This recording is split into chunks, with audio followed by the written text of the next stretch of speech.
on here so I don't forget. And I want to just make sure I've covered all my bases here. Okay. So let's go ahead and take a comfortable seat. I think I'm going to stay seated up close, and I'll read to you something.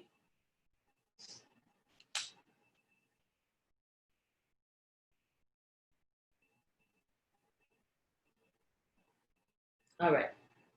So take a comfortable seat. It could be seated on your whatever your thing is you do in the morning.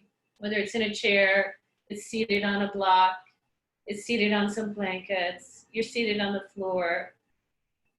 It doesn't matter. As long as you take a seat that allows you to lengthen the spine, both the front and the back and the sides. That seat you take, the one that gives you enough support so that you won't be distracted by something going on with the knees or the inner thighs or, all these various pieces of us. So the seat we can take that feels most easy. Most easy to find the support, to lengthen the spine, to drop into the space of your heart.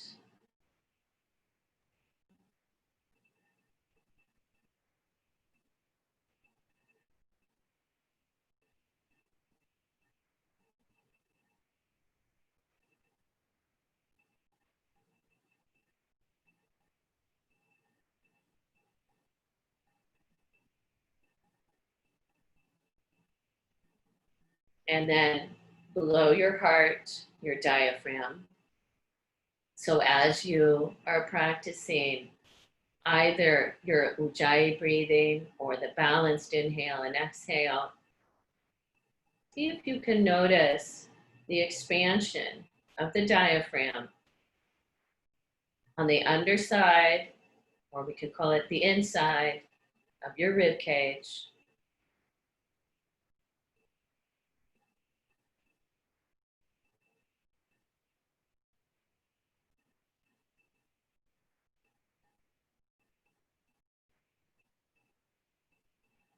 Really drop your felt sense into the movement of the rib cage, the diaphragm expanding out in a full 360 degrees.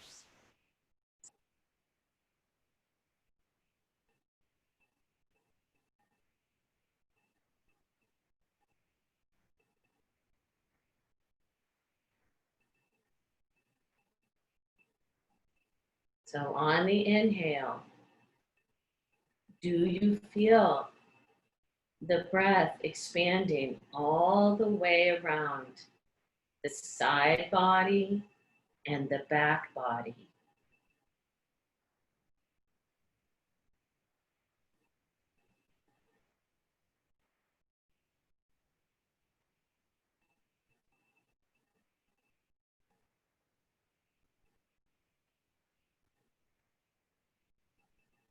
This requires your concentration, your awareness.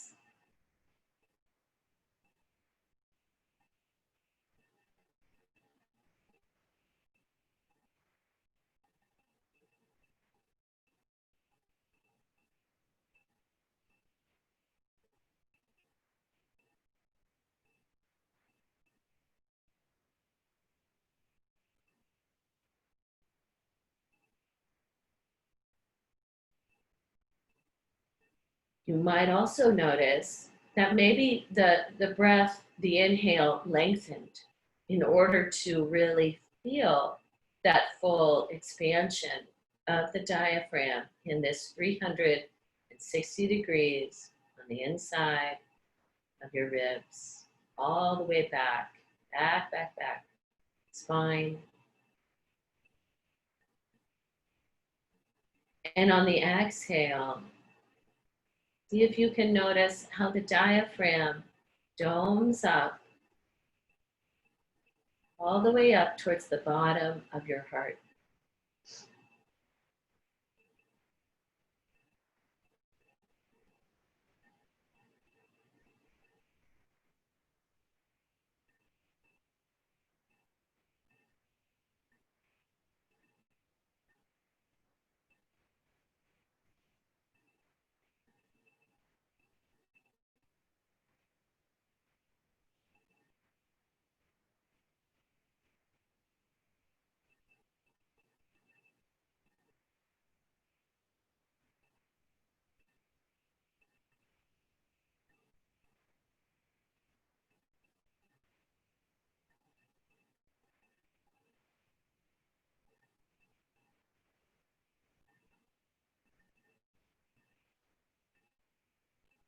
So as I spoke about just seeing the comment, just seeing just that moment. This is called Don't Hesitate. It's by Mary Oliver. If you suddenly and unexpectedly feel joy, don't hesitate. Give into it. There are plenty of lives and whole towns destroyed or about to be. We are not wise and not very often kind, and much can never be redeemed.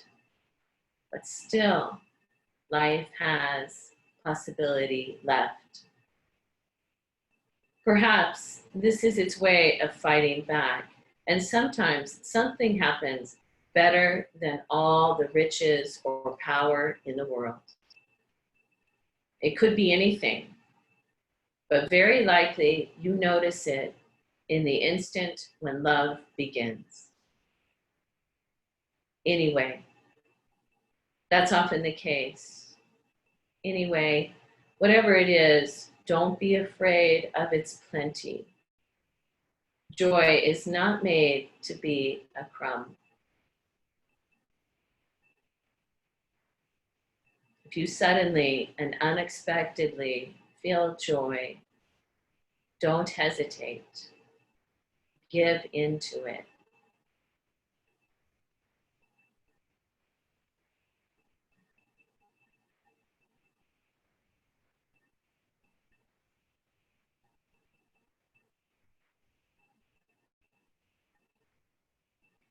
At the bottom of your next exhale, you can release any control on your breath.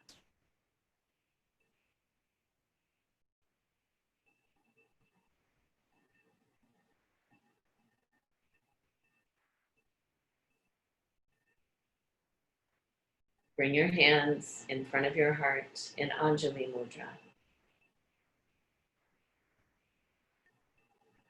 Honoring your presence.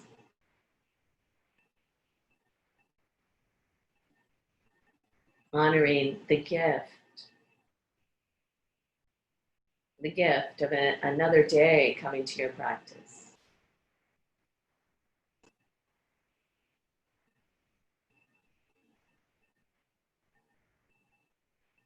I'll chant the sound of Om. I hope you'll join me. And I'll sing Loka Samasta Sukhino Bhavantu.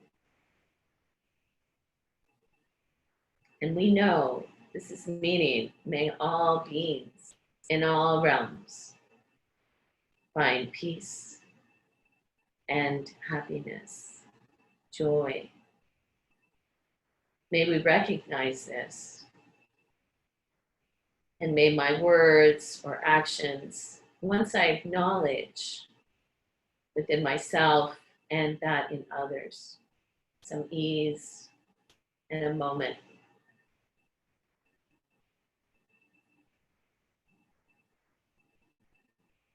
Take a deep inhale.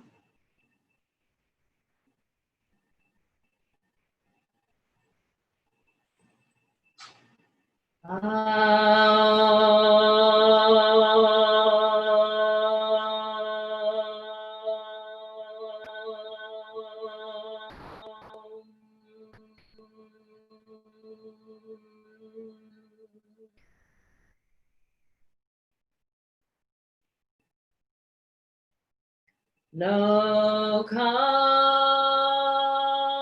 samasta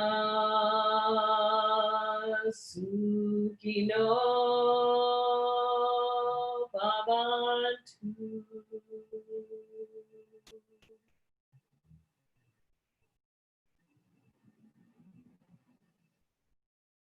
And with your next exhale, bow your head towards your heart.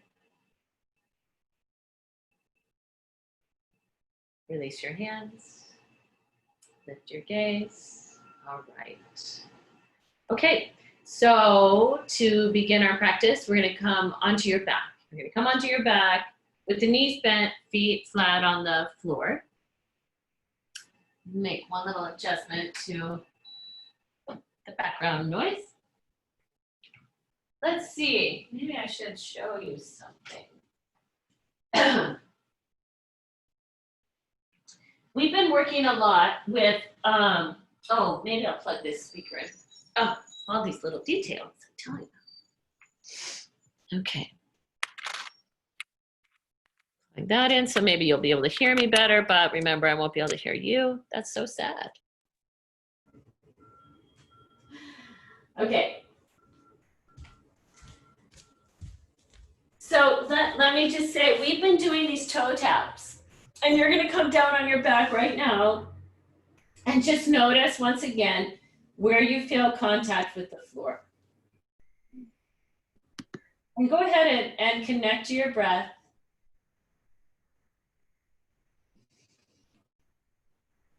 And you feel, notice, where does your body touch the ground? Where at the back of the head? And if you find, that you need a little bit of support under the head, you can put that there. If the chin is up high and you feel the back of the neck is getting shortened, add just a small amount under the head. So you feel the back of the head, your upper back, which parts of it? Notice the back of the pelvis. Where is it touching? Your heels, the ball of your feet, and all 10 toes. Notice.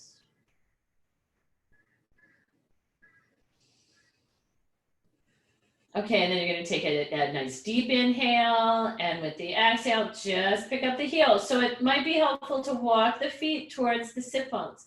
Lift the heels and take your deepest abdominal layer, which is coming from the spine, the outsides of the spine. It is wrapping all the way around you. It is wrapping, it's taking your rib cage as well, the front as well. It's got the pelvis, all the way down to the ASIS. Everything is being compressed and drawn to center.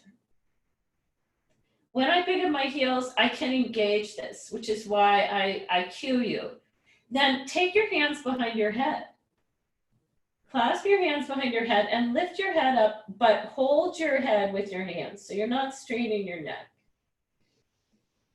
So notice now you've got where you feel a connection to the ground. Is it broader across the back body? Is there more of your back body connecting to the floor?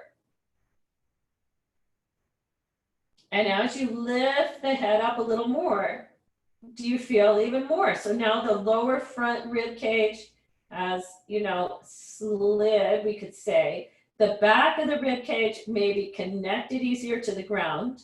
The front of the rib cage slid down a little more towards the pelvis. I'm still holding my head up. And then I'm going to go ahead and just lift the feet from the ground. Okay, now I'm starting to shake a little because I'm using a lot of strength to just hold my feet up. And then I'm going to lower my feet and my heels and the back of my head. So I'm releasing all that holding.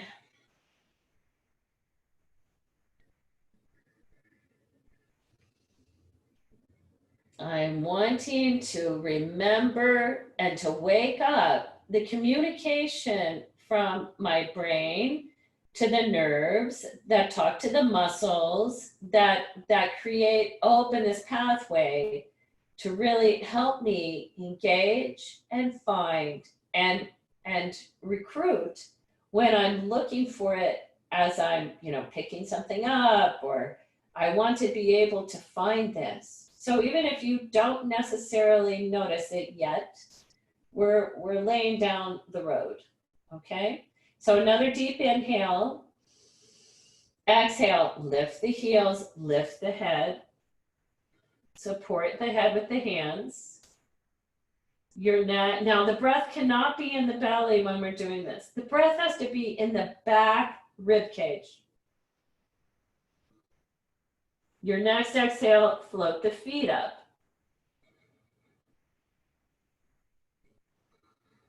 Your next exhale, if you can keep this shape, is toe tap right, left, I know it's hard. And maybe you're not toe tapping. Maybe you're just holding the heels up, or maybe just the feet are dangling. How do you stay connected here? The abdominals engaging and the low back is steady. All right, now we're gonna lower the feet, the heels, ooh, and back down. Resting, breathing. So now when you take a deep breath, you can breathe into the belly. But when we have the deep abdominal layer toned and we're really compressing the organs toward the spine, the breath is going into, you really want to feel the breath at the back of the lungs. I mean, at the back of the ribs. It's always in the lungs. But we're not going to let the belly be soft because we're toning. You ready for another round? Inhale deeply. Exhale. Lift the heels. Pick up your head. Big exhale and an inhale. Exhale, float the feet. So all these are steps where you could just, stay. Some of you might take the shins up and make them parallel with the ground now. Resting my head in my hands. I'm going to do some toe taps from here. So you might add toe taps. Now these are going to be harder. Can you really watch the low back is not changing shape. Go slow.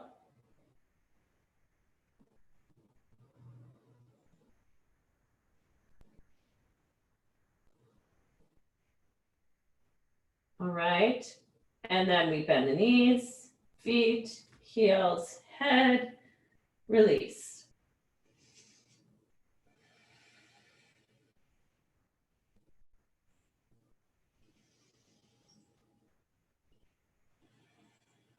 All right. We're going to do, we'll call it a canoe shape. All right. So you might do this again, if you feel your low back lifting skyward, then you've gone too far. You need to drop back to the previous, iteration. So you're not going to be straining your low back. We're working on strengthening. The reason we're holding the head up is so we get that sense of what it means for the rib cage to come down. So this one, the little canoe, I'm going to go ahead once again. I'm going to take a deep breath. I'm putting my hands back behind my head. Exhale, I'm going to lift my head up with my hands and engage my abdominals. I feel them. The next exhale, I'm going to lift my legs and I might just straighten them out like a little canoe. And then I'll exhale, release. Yeah. Okay, let's roll over onto your belly. Let's come on the forearms with the elbows under the shoulders, the wrists as wide as the elbows. So now there's different levels of engagement in order to support the spine. And we're looking for how much engagement do I want to support my low back? And a lot of this depends on our own, our shape, because we all have a different shape. But with the hand, this kind of Sphinx pose shape, and the back of the neck is long. So I want you to inhale. Feel the breath in the belly here. You can inhale right into the belly here. Okay, so then with the exhale, I want you to lift the belly, the deep inside belly, away from the floor. That doesn't mean for some of us that we don't still feel some skin touching the floor, but we should feel some tone. And what happened to the front of the spine? What happened? Did it get more supported? I don't have as much of a back bend because I've got some tone in there. And I can go ahead and lift through my heart. without releasing this tone in the belly.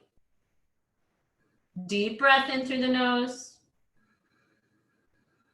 out through the nose.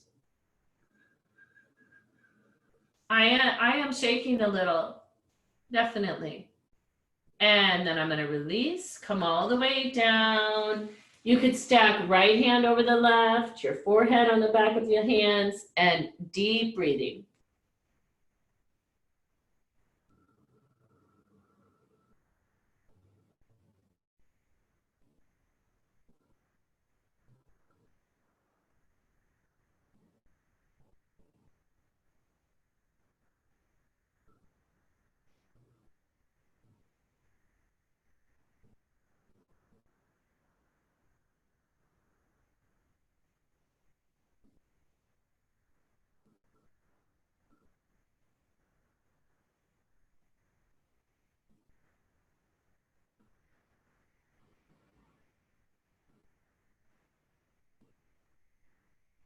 One more full inhale. Notice where your breath is. And the exhale. Great. And then let's release the hands. Let's slide them back so the palms are along the side ribs. And you can bring your forehead down to the ground. So in a moment, we're going to come into Cobra. And I'm just going to ask you to ask yourself, how much support do I want in the belly as I come into this Cobra? So that I don't want any compression in the spine, no pressure in the spine. Alrighty? So here you are, you've got your forehead down. I just have mine lifted so you can hear me. And you've got your hands along the side ribs. So find the legs, tone the inner thighs, and inhale, come into a Cobra pose. We've been doing a lot of Cobra lately. Exhale, slowly back down. So a lot of strength you're using in the arms as well. So at least you might be more comfortable just in Sphinx because Cobra might feel like too much pressure. Again, tone the inner thighs, which helps just cue the deep front line. And remember the front of the throat, the hyoid we talked about. That's also cueing the front of the spine. When you're ready, inhale, Cobra.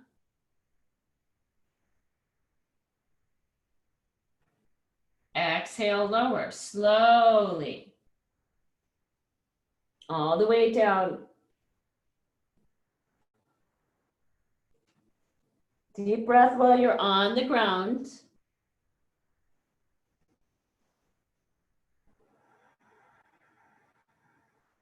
And once again, the legs are toned, the inner thigh is toned. Inhale, Cobra. You come up and you keep going if you feel like that is appropriate.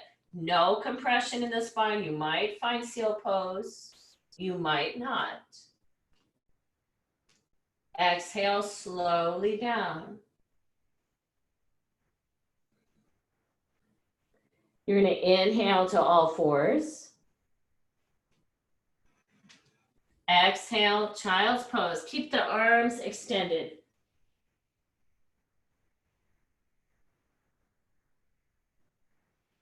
Deep breathing while you're back in that child's pose.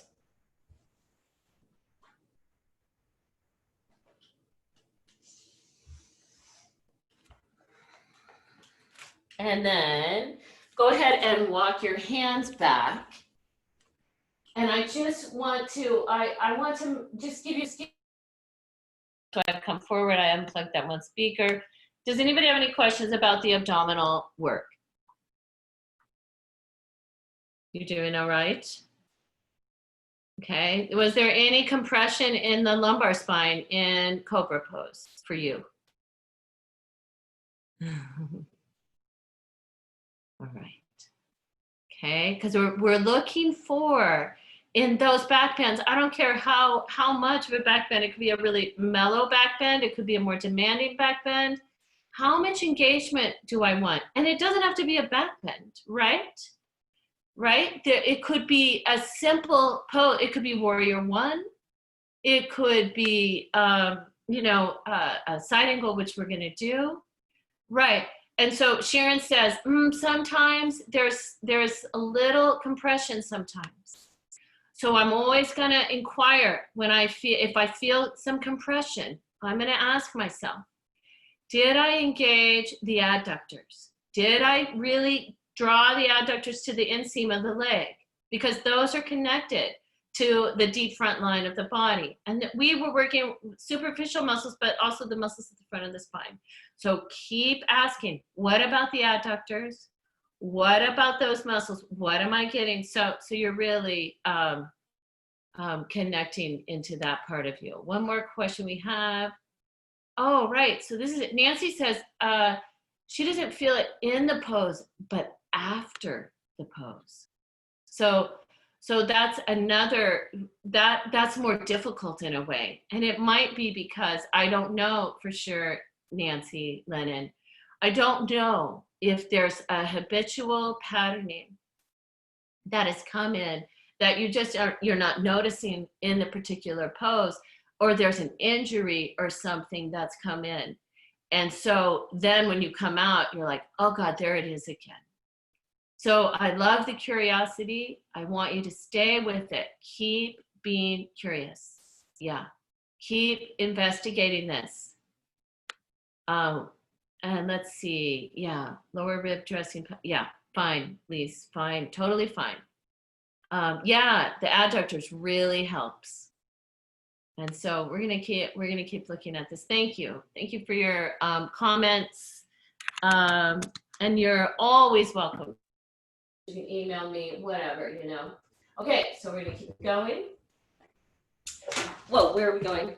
Besides crashing on the ground. Okay, so you came up. Now you're seated. Now you're gonna come. We're gonna go to a plank pose.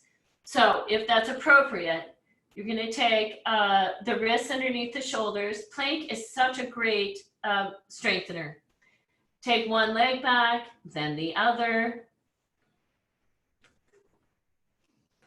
And immediately start breathing, okay? Start breathing. And then finger pads, index finger knuckle, front of the rib cage meets the front of the shoulder blades. Yeah, what's going on in the belly? Are you drawing the abdominal organs up to meet the front of the spine? Did you engage the adductors? Where's the base of the skull? Yeah. Are the wrists under my shoulders rather than out in front of them?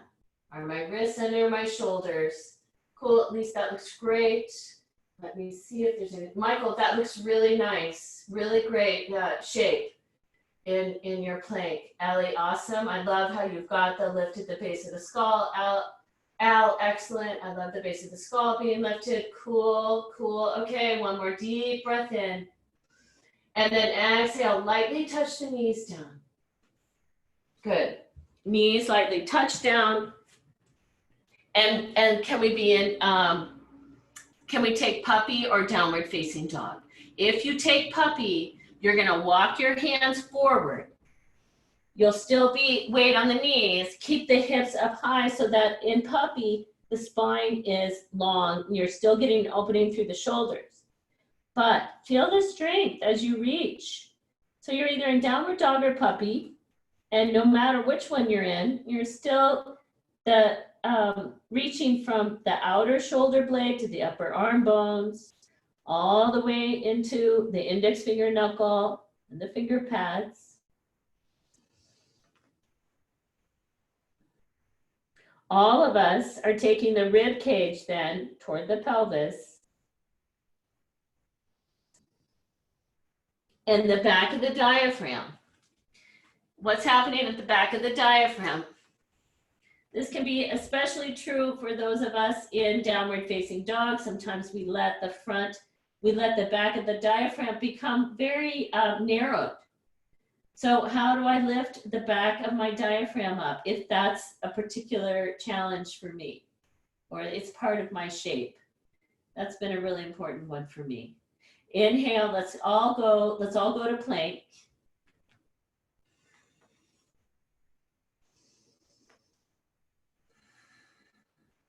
And breathe. So I'm not going to do it right now, but I encourage you sometime to set a 1 minute timer and see about what you notice when you try to hold your plank for 1 minute. It's like the smallest little muscles start going, whoa, whoa, what are we doing? All right, now we're going to curl the knees toward the wrists and lower them to the floor. So we're going to come to table. That might mean that you have to walk your hands back slightly. Wrists are under the shoulders, knees are under the hips. Deep breath.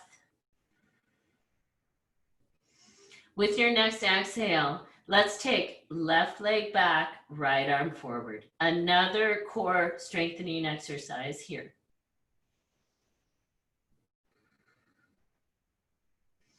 Back of the neck is long. All these things you know. You know the position of the throat affects the abdominal support that the body is cued on. You know the inner thighs. Lower. Inhale. Exhale, right leg back, left arm forward. Now I find that if my wrists are an issue, some of you might be in a forearm plank. But I know right inner thigh is toned. I'm looking for that deep transversus. Exhale, lower. Great.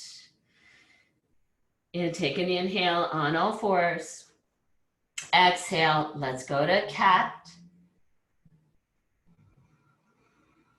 Inhale, cow pose.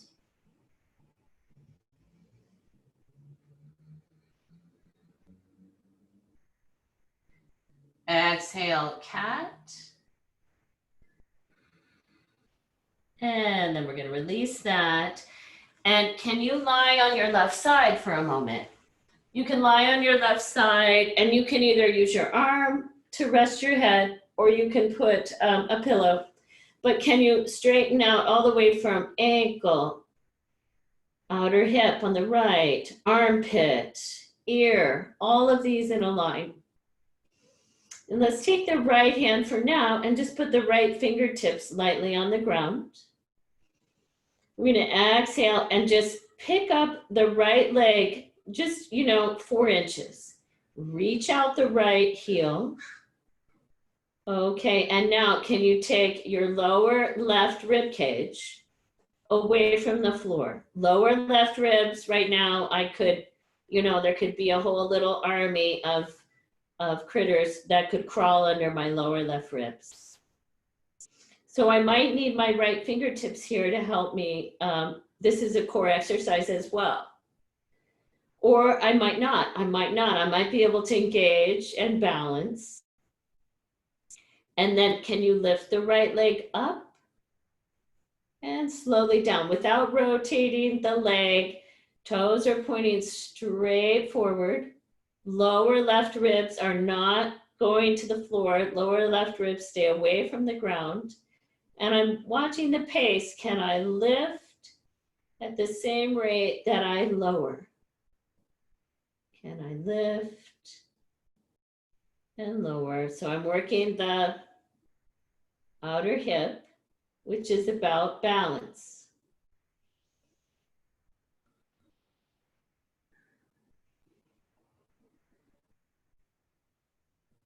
And I feel, I don't only feel my outer hip, but I also have that deep engagement.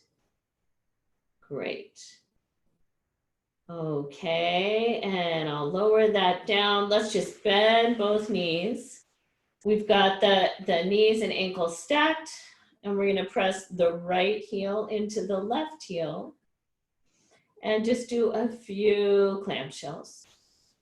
Just to remind us, oh yeah, sometimes we do these with a TheraBand wrapped around the 2 knees. So I've got my right heel pressed into my left heel. And I'm also making sure that my pelvis is not rolling backwards.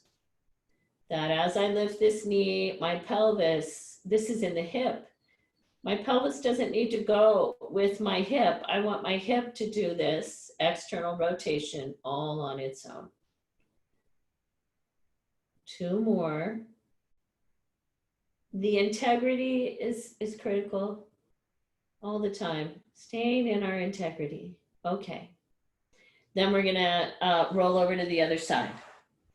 And you're gonna make the straight line. We're gonna go back to those second side. Little pillow for the head, a straight line. Sometimes we pike at the hips. I don't want you to do that. You're gonna be lined up, ankle, hip, armpit, ear. Lift the top leg just slightly. You might have left fingers on the floor. Take the lower right rib cage. Is there space so that, you know, what size Matchbox car could go under there? Definitely a convertible. All right. And then we're gonna go ahead and begin to lift this leg. It's just going straight. I'm not rotating at all in the hip joint. It's staying completely steady.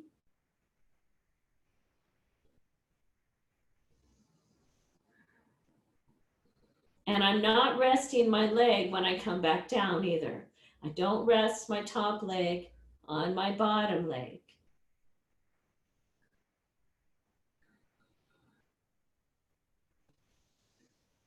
My ribs are away from the ground.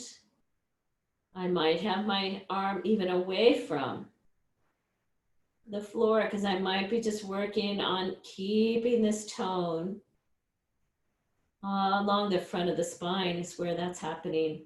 The same muscles that you use when you're on all fours and with the extensions, those deep multifidi. Oh, okay. And then we slowly lower. Great. We bend both knees, draw them forward. Press the top heel into the bottom and a few clamshells.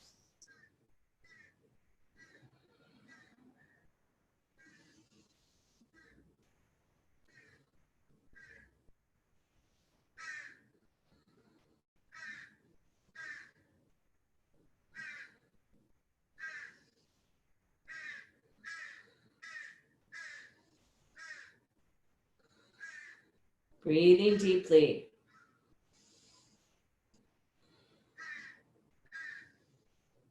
Great. Okay, excellent. All right, there's that. Okay, so now let's push ourselves back up.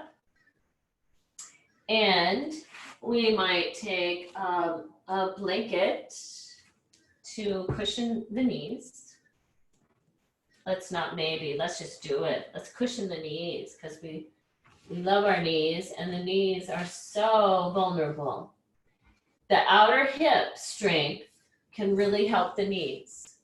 So strengthening outer hips in the way we just did. If you have knee stuff, I'd recommend that. All right, so now let's take the left foot forward. We can walk the blocks forward. We're in a lunge. And then let's go ahead and tuck the back toes under on the right foot and we come into a low lunge. And the left knee is not past the left ankle. The right inner thigh is engaged. I'm going to come up to my fingertips.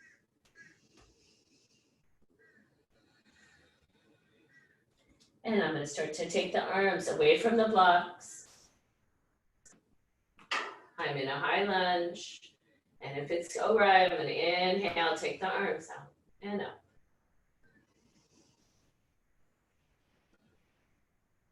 So that right inner thigh, the right inner thigh, especially the front of the right inner thigh, right about at the level of the knee. How does this, what happens up at the right hip? What happens along the spine? Can you lift the gaze?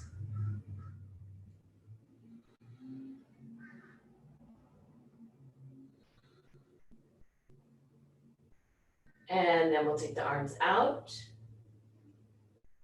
Bow forward. Great. Lower the knee. So when you lower the knee, and you're welcome to relax the top of the back foot, the left knee is going to go forward of the left ankle. All right, that's fine. Please allow that to happen. So now let's open up the top of the right thigh a little more. So can you, if we had an upper, a middle, and a lower quadricep, can you release the middle quadricep toward the lower quadricep, that thigh, and then the lower thigh towards the right knee? Now, I'm going to walk my blocks back.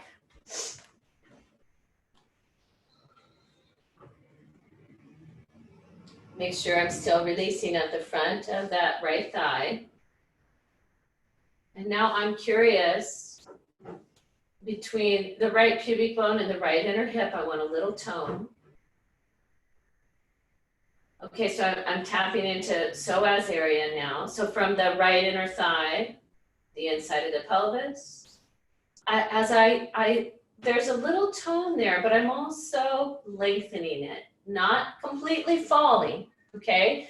Don't completely let go because you want a little tone to support you. You could stay right here or take the right arm and reach it straight ahead. You see your thumb, okay? And then keep lifting the arm. Can you lift the heart? How much tone do you want at the belly to support the spine here? How do you keep a little tone in the psoas even as you lengthen it? And then we'll release that. All right, we're gonna step right foot forward. Let's bring our blocks forward. Tuck the back toes under, low lunge.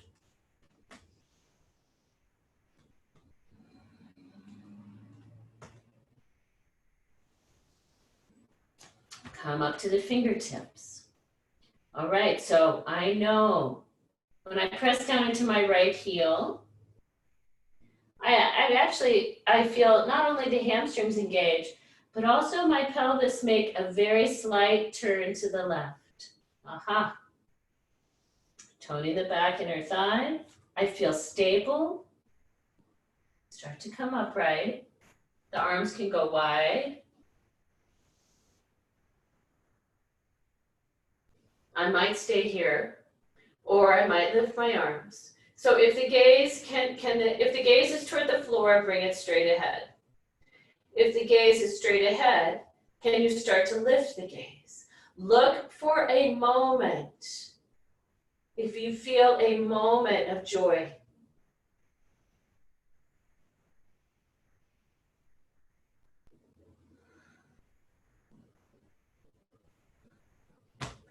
And then we'll inhale the arms wide if they're not. Exhale, bow forward. Wow, we lower the back knee. And now start lengthening the inner thigh, I mean not the inner thigh, the quadricep of the left leg. Middle quad towards lower quad towards knee. Let's back the blocks up. And so we're opening the front of the hip. This can always be an option for you if you choose not to do the Supta Virasana that we're going to do. We're going to do half Ardha Supta Virasana in a little bit. All right, so now either staying here, there's a little strength in the belly. Make sure you're not just hanging on the ligaments at the front of the left hip, that you're not just completely letting this all go, that there's a little, even as you release, you keep a little tone between the left pubic bone and the left inner hip. Some of you might take the left arm and reach it up.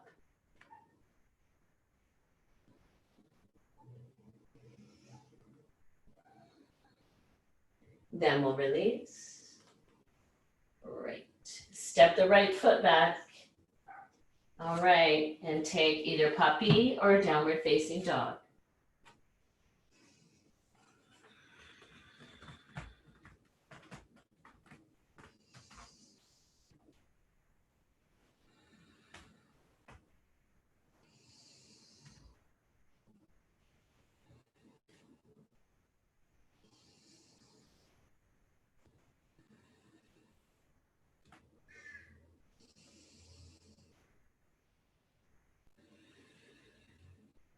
And then, if you're in downward dog, walk your hands towards your feet. If you're in puppy, transition yourself to a forward fold. So you come to standing. All of us are in a forward fold.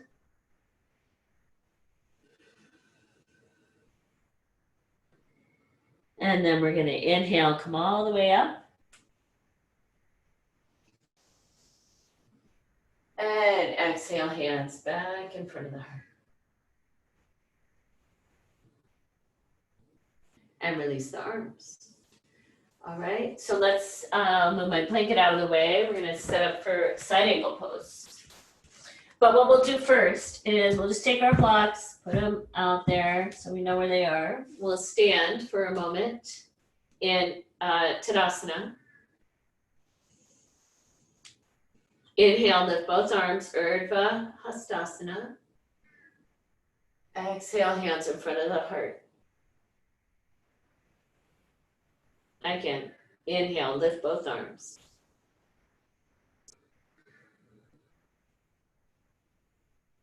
Exhale, hands come back down. One more time. Inhale, lift both arms. And exhale, bring the hands down onto the mudra. Release the arms. Step the feet wide apart.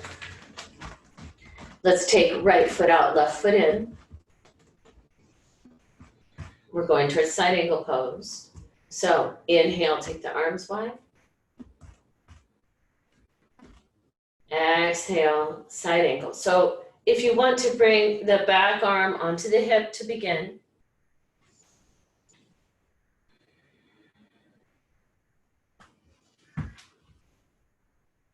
So just noticing, so even where this, where your right fingers, if they're on your ASIS, that hip point bone, the pelvic bone, if you just engage a little of deep abdominal, what happens to the low back right there? Notice that. If I don't engage in the abdominal, then when I turn my thoracic spine, I might be, depending on my shape, and I might be actually taking more of a back bend than I need to. So a little tone in the belly. Reach from the crest of the pelvis to the right outer heel, left outer heel on that sky side. As you turn your rib cage, have a little tone to support the lumbar spine, and then you can add your arm.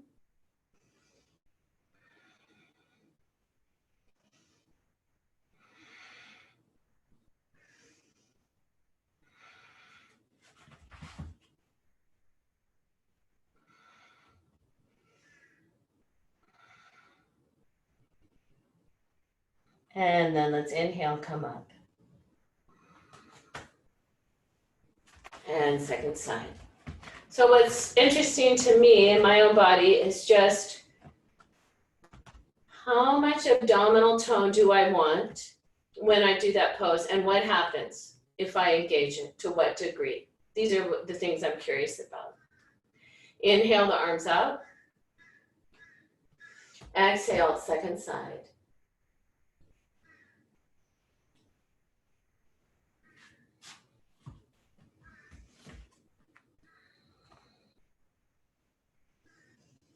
Can you reach from the crest of the pelvis on the right all the way to the right outer heel? And as you begin to turn your rib cage towards the sky. Do you have a little tone in the belly? What's the right amount that allows you to rotate and still support the back,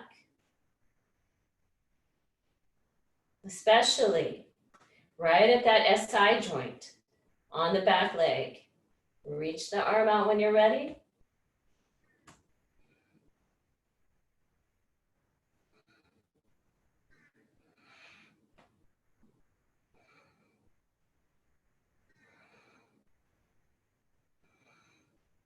Inhale, come up. Exhale, make the feet parallel. If you know you need your blocks, bring them around. Then take the hands on the hips, lift through the top of the breastbone. And exhale, bow forward. Hands come down. We're going to take a twist. So let's take your right hand either on a block or the ground, wrist under the shoulder, reach down and inhale. Let's turn.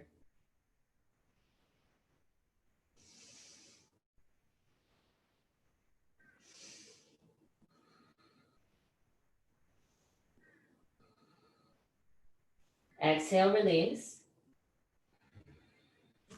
Switch sides. Reaching down, inhale, rotate.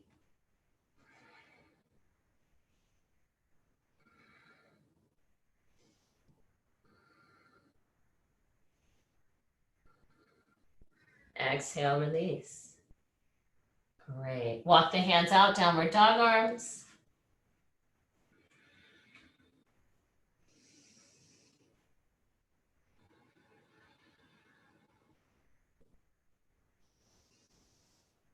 And then you shift the weight a little forward toward the hands, hop the feet together and bring the knees to the ground. Great. All right, so for some of you, I want to offer Ardha Supta Virasana, half reclined hero's pose. So do you remember, those of you that were at the studio with me, how much support you needed? I don't know. Some of you might need 2 blocks, a bolster on top of that. Some of you might not have a bolster, so then you're going to take, some blankets. If you know that this pose is too much for you, then you could do the low lunge with the back knee down. Some of you might even need this second block actually to be elevated at a little higher space. Some of you might go, wow, I need some of those other cushions. Or maybe you say, wow, I'm going to add a pillow at the back. Then when you come into it, you're not going to sit on that. You're not going to sit the pelvis there. The pelvis is going to be in front. You'll step your left foot forward. The right leg is in Virasana. When I come back, my stack is supporting right above my pelvis.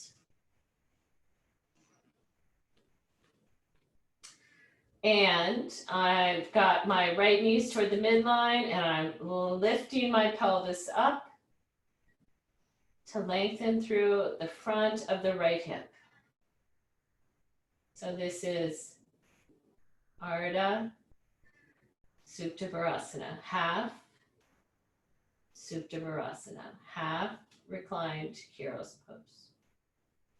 I'm going to get up just to check you or see if you have any questions. I want to support you. Again, if your knees aren't happy with this, support under the back of the head as well, please. So the back and the right knee needs to be either on the ground or on meeting a blanket. Well, let me see if I can see. So make sure your hips are not seated, that the sacrum is completely free. The sacrum is not pinned on anything. Let's see. If my knees are not happy with this, let's take a straight leg version. If my knees are not happy, I'll have the left foot on the floor and the right leg straight. Let's see, Lynn Rear, I'm not sure what you're doing there. Let's see. Your right leg is in Virasana, half hero's pose. So that means the right foot, Lynn. Yeah, yes, yes. You're gonna need to lift the hips high and make sure you have plenty of support behind you. So the knee, more support behind you, Lynn, so that the right knee is gonna be on the ground. Irma, that looks really good. I love that. You might take your arms wide out to the side and palms toward the, yeah, good. You might, and make sure, all of you, the sacrum is floating. The sacrum is floating. If the knee is bothering you, take the right leg straight. So you might even do the straight leg version, Lynn Rear. You might like that better. Good. And the only Ingrid, this looks good. You might, for when you go to the second side, let's put something more under your head. Yeah. Yeah, better, Ingrid, right? Doesn't that feel more easeful? Yeah. Good. All righty. Great. Let's do the second side. So again, if the knee is not happy, let's take this the one leg straight rather than bending the knee under you. If your knee is like, oh my God, Lynn, you gotta be kidding. That's good, Tina. I like that. Then one leg would be straight, and the other leg, the foot is on the ground.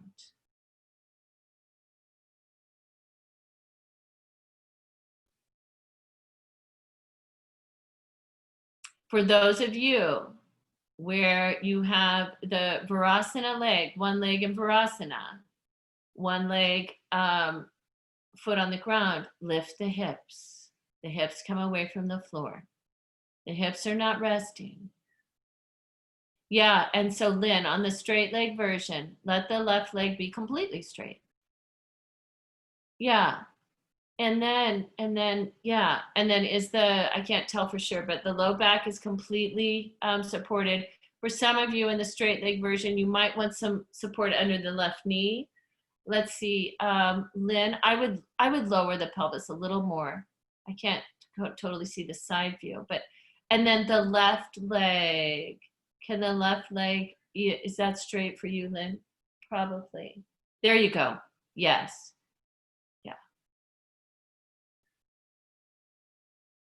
Yay. I'm not sure if you're experiencing joy in this one. Maybe. All right, let's go ahead and come out of whatever you're doing. Roll over to your side and come forward to child's pose. You could use your little stack to support you in child's pose.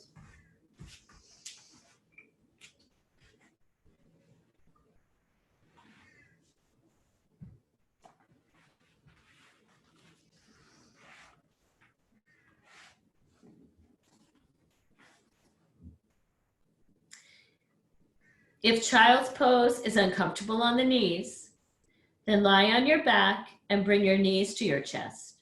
So it's kind of like a reversed child's pose.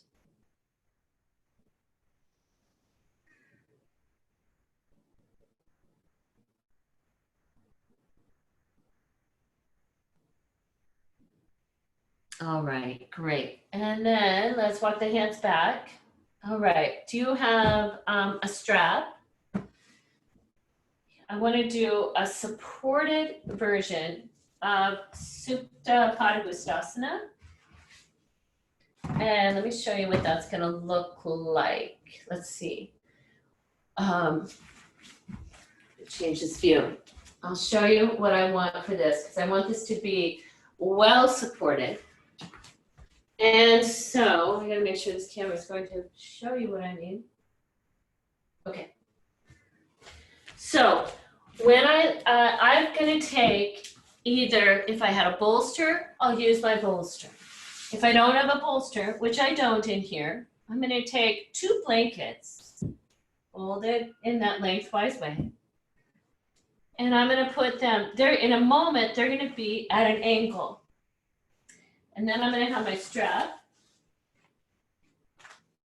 And I'd like a loop in the strap. This is hand to foot pose, reclined hand to foot. So the size of the loop is going to depend on the length of your hamstrings. Then I'm going to lie down and I'm going to scoot this blanket support. It's going to go right snugged up under my right outer hip. So I know you probably won't be able to see my head. That's okay. But this blanket is just snugged under the right outer hip, so that if you were in class yesterday, we did this. We're going to bring the strap to the right leg. I got my loop in the strap, left arm out to the side.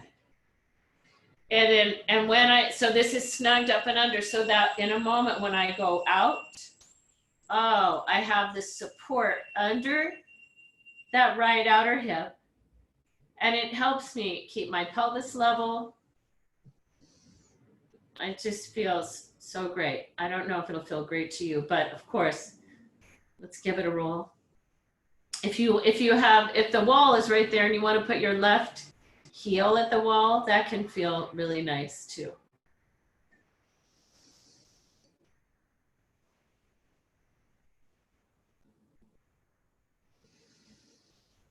So when you're ready, you've got the blankets are turned, or the bolster is at a slight angle. You snugged it up under the right outer hip, the greater trochanter. You took the leg first to vertical, and then your exhale, you started to take the leg out.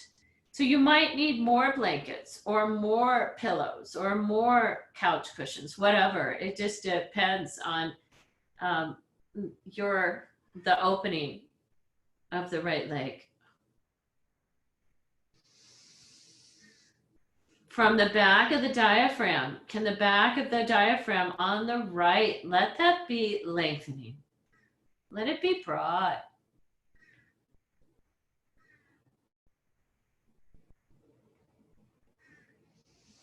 If I do find the wall with my left foot, I'm going to reach into my left heel.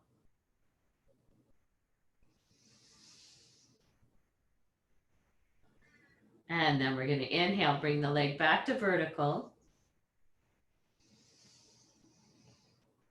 Let's switch hands on the strap. So now the left hand comes into the loop of the strap, right arm out to the side. Still space between my right outer hip and the crest of my pelvis on the right. I'm going to keep that long and just begin. And please straighten the right leg, the right knee. Have the right knee be straight, no micro bends. And just begin to take the right leg towards midline. You don't have to go far to feel something going on, I imagine. So just rest into that.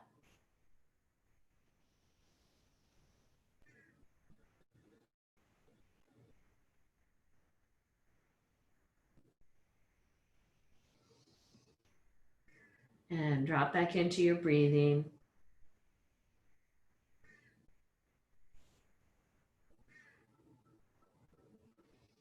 Lengthen through the back of the body on the right. So you might notice, are you holding in that low back area? Can you let that lengthen? Can the sit bone lengthen? And does that give you more? Does the foot even come a little closer to the face or something? If you have knee issues, this is a really important pose for you. If you have knee issues and not having a bend in the knee, to have the leg straight. And sometimes it is difficult for us to know in our own bodies what is straight. And let's see, and then Lise, just make sure, is the right side of your sacrum on the ground? Make sure the right side of the sacrum is grounded. All right, everyone, great. Back up to center. There's vertical. And then we'll lower that. And you can either move your body or move your prop. and set up for the second side. And again, you know, you can use a scarf, a belt, a strap, a towel, all those sorts of things can also be used. And then the second side, so set up your blankets, bolsters, out right at that left outer hip, right, yeah, great, Al, I love that. So I feel the back of my pelvis on the left on the ground, but I feel some support just under my outer greater trochanter. And then let's take that leg up to vertical.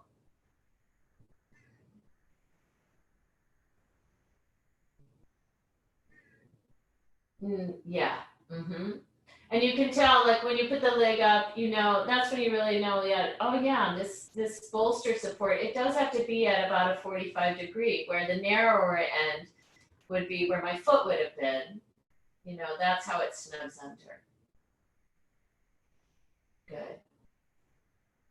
And then with your awareness, and you're going to start to take the left leg toward the left.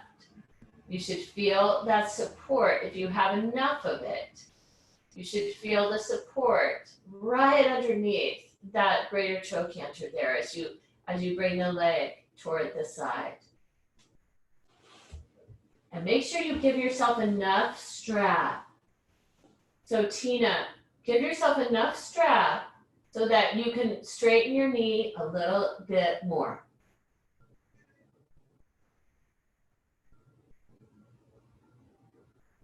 There now, and that's it. There you go, Tina. Keep going. Keep reaching that leg straighter.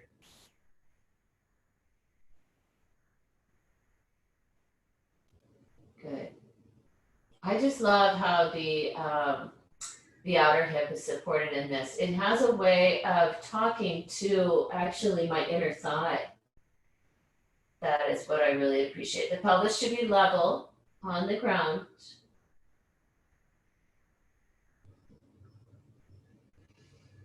And then we'll inhale, come back up. The leg is vertical. We're going to change hands on the strap. This is where I would really like to see the knee be straight.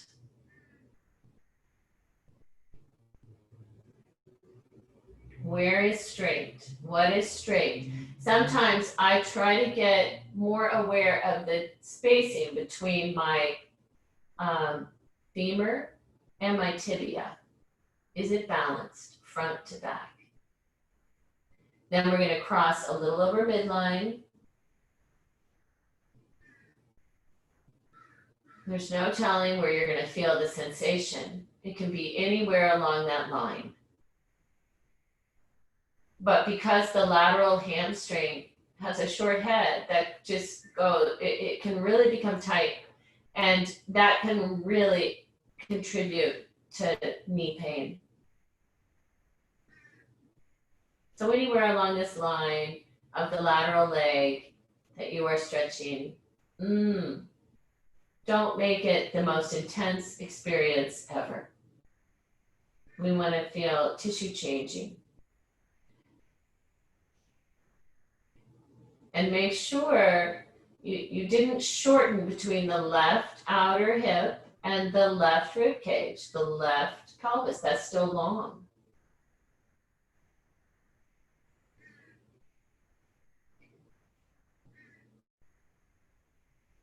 All right, back to vertical.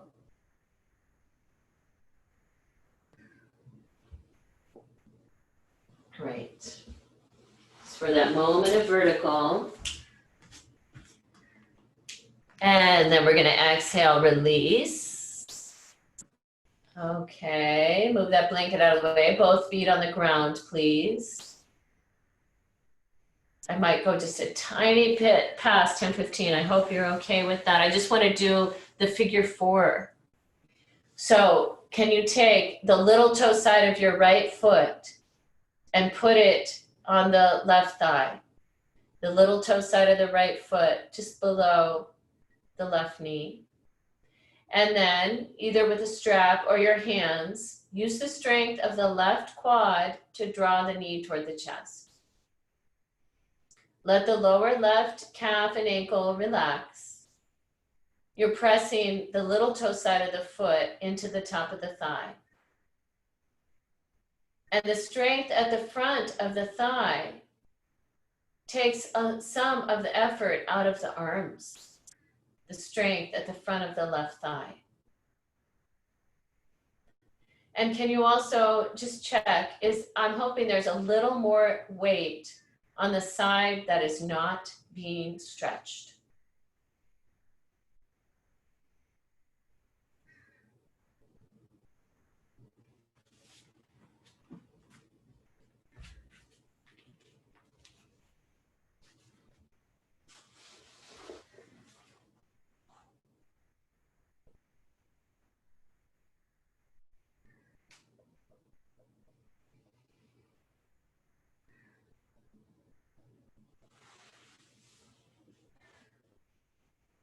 All righty then. Can we go to the second side? And when you have both feet on the floor, you might just bring the other foot up, bring the little toe side of the left right at just, on the thigh itself, the little toe side. And then before you pick up your right knee, shift the weight a little to the right, and then lift the right thigh up toward the chest. And so, Ingrid, do you notice when you pick that up, what happens? Yeah, now, and then Ingrid, notice the left ankle. If you are pressing the little toe side of the foot into the top of the right thigh, yeah. There you go. I think it could be the camera angle for me as well. Great.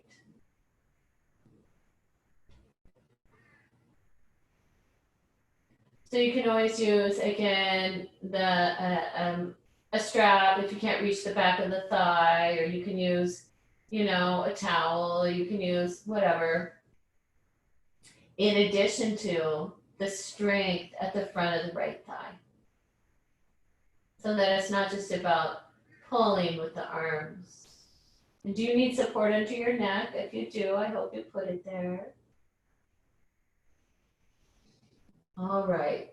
Thank you, everyone. And we'll come out of that. Let's bring both knees to the chest. And could you take about 5 breaths where you inhale and take the knees away from the chest? And you exhale. No, the exhale, they come in, sorry. The inhale, the knees go away to make room for the breath. The exhale, you draw the knees in. You might even, if you have issues with your neck, I wouldn't, but if you don't have issues with your neck, I'd probably go ahead and lift my head and make myself into a little ball.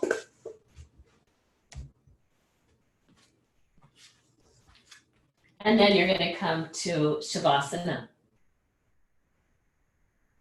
So if you weren't finding much joy, I hope you're going to find some joy in just letting go. And we have to remember these moments. Oh, the little moments are a real treasure.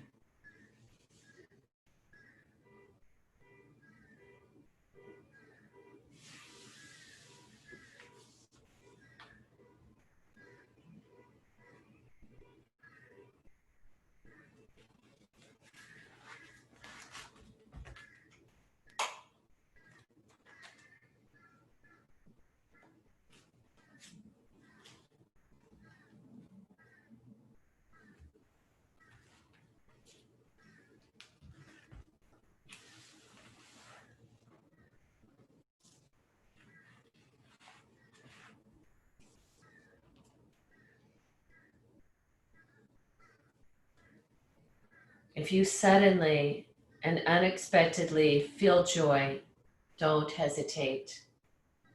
Give in to it.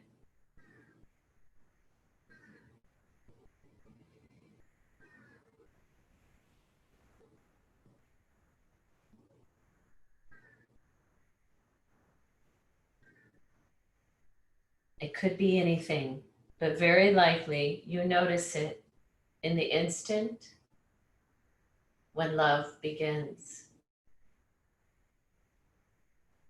Anyway, that's often the case. Anyway, wherever it is, don't be afraid of its plenty.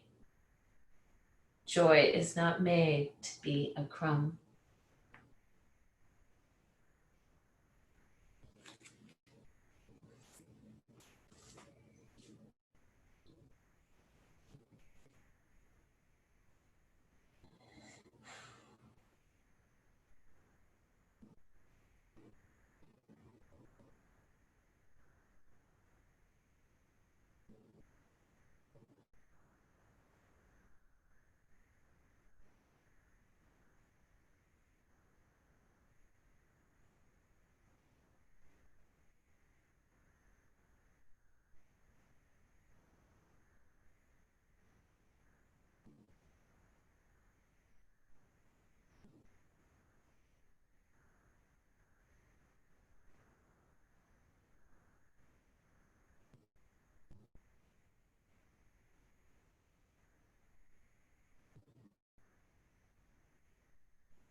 And then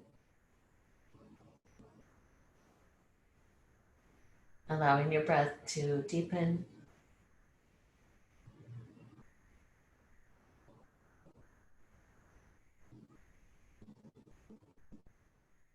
awakening your body to movement.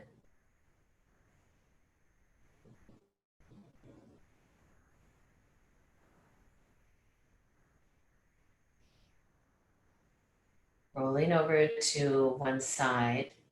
Just take your time, really listening to your own body and supporting yourself with your arms to come back up to sitting.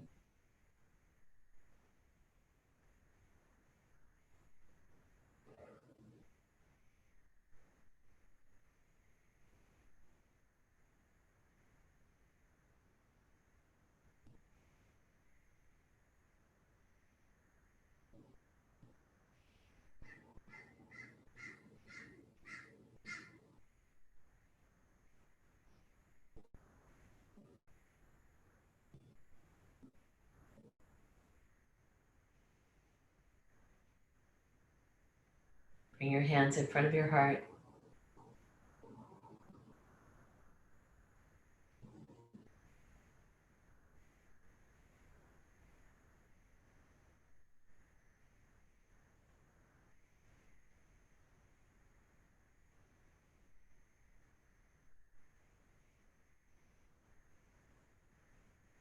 Namaste.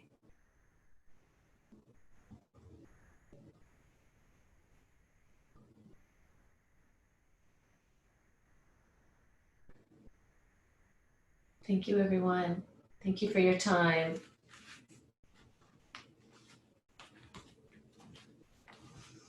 Let me just stop that recording.